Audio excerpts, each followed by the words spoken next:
তাহলে এই যে সেম ভাবে এটা তিনবার এই যে চুল কাটছে এই মেন ধরো এই যে এইভাবে কানের পিছন থেকে 4 আঙ্গুল এই পাশেও কানের পিছন থেকে 4 আঙ্গুল নিয়ে দুই পাশে দিয়ে দিব, ঠিক আছে?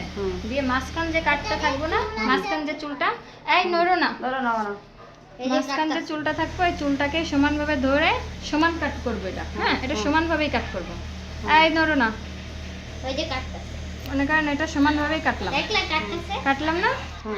এখন এটার সাথে এখান থেকে একটু চুল নেবো, নিয়ে তারপরে এটারে একটু হালকা রাউন্ড করে ধরবো, আমার হাতটাই রাউন্ড হয়ে যাবে, বুঝছেন? এই দেখেন হালকা হাতটা একটু রাউন্ড করে ধরছি, ঠিক আছে? আর এইটা হচ্ছে আমার আগের কাট।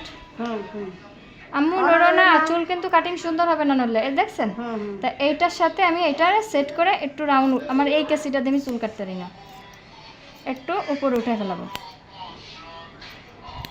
আমার কেসিটা দেখতে, এই কেসিটা চুল কাটা যাচ্ছে না। কালা কেসি ডাকো, কালা কেসি ডাকো, কালা কেসি ডাকো। আমি যদি জিনিস না পাই তখন মেজাজ খারাপ হয়।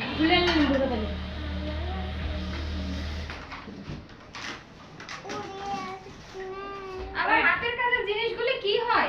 বাসায়